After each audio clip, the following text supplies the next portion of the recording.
السلام علیکم ګرانو هیوادوالو، خدای دې وکړي چې ټول روغ جوړه خوشحاله اوسئ. امید لرم چې ژوند به مو ښه روان وي. یو نوی درس ته ښه راغلاست. نن زموږ د درس موضوع دی les verbes irréguliers du français، یعنی د فرانسوي ژبې غیر قیدوي فعلونه. یعنی دا درې فعلونه چې تاسو وینئ: répondre، venir، entendre. دا درې فعلونه څه معنا ورکوي او په پریزون کې څنګه کنجوګې کولی شو او څنګه په جملو کې استعمالولی شو. دا ټول په دې درس کې تشریح کوم. ویډیو تر اخره را سره وګورئ. راځئ چې اوس درس شروع کړو. répondre.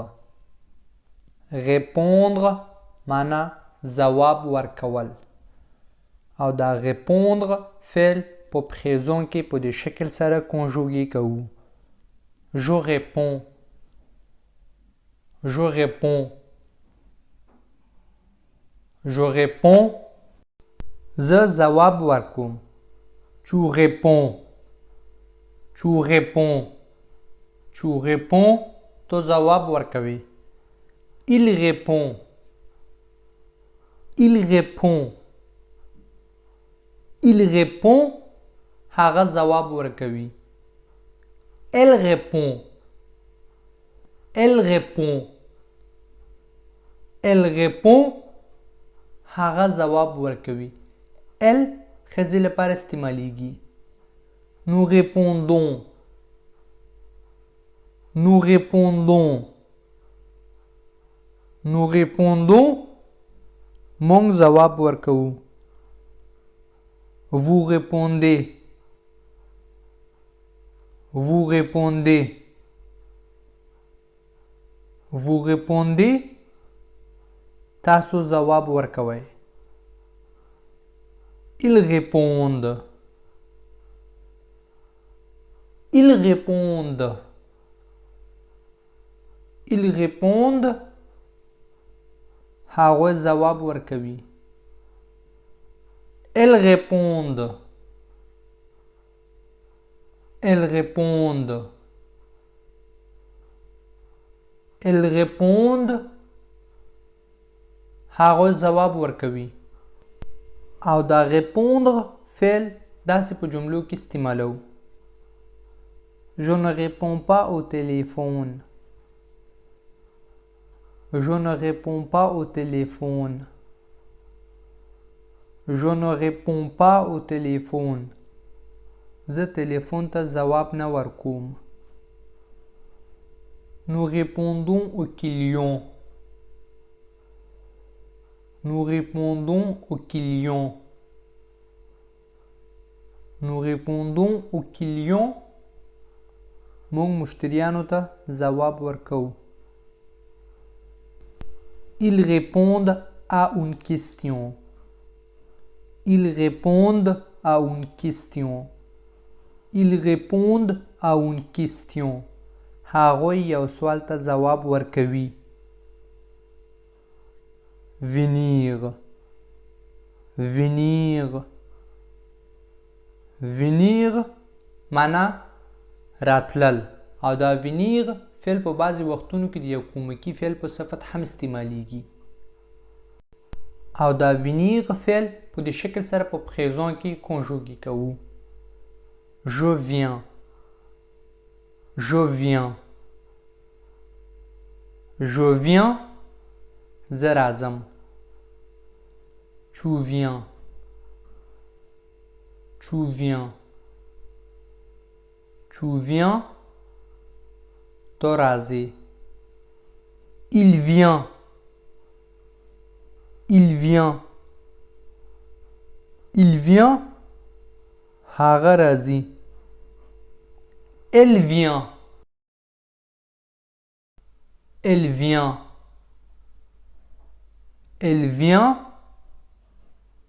هغه راځي. Nous venons. Nous venons. Nous venons. موږ راځو. Vous venez. Vous venez. vous venez تاسو راځئ ils viennent ils viennent ils viennent هغوی راځي elles viennent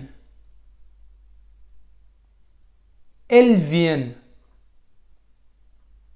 elles viennent هغوی راځي ال جنیه ښځې لپاره استعمالیږي او دا venir فعل په دې شکل په جملو کې استعمالوو je viens d'Afghanistan je viens d'Afghanistan je viens d'Afghanistan زه له افغانستان څخه یم elle vient à Vitor elle vient à Vitor elle vient à Vitor هغه 8 بجې راځي nous venons de parler à lui nous venons de parler à lui nous venons de parler à lui موږ اوس د ستیل لوی سره خبرې وکړې entendre entendre معنا اوریدل او دا entendre فعل په دې شکل سره په présent کې conjugué کوو j'entends j'entends j'entends زه اورم tu entends tu entends tu entends ته اورې il entend il entend il entend هغه اوري elle entend elle entend elle entend هغه اوري elle جنۍ او یا ښځې لپاره استعمالیږي nous entendons nous entendons nous entendons موږ اورو vous entendez vous entendez vous entendez تاسو اورئ ils entendent ils entendent ils entendent هغوی اوري elles entendent elles entendent elles entendent هغوی اوري ال ښځو یا جنکیانو لپاره استعمالیږي او دا entendre فعل په دې شکل سره په جملو کې استعمالوو tu entends du bruit tu entends du bruit tu entends du bruit تو غالمغال اوري vous entendez les oiseaux vous entendez les oiseaux vous entendez les oiseaux تاسو مرغان اورئ یعنی تاسو د مرغانو आवाज اورئ elles entendent la télévision du voisin elles entendent la télévision du voisin elles entendent la télévision du voisin هغوی د ګاونډیانو یا د همسایو د تلویزیون आवाज اوري یعنی هغوی د ګاونډیانو یا د همسایو تلویزیون اوري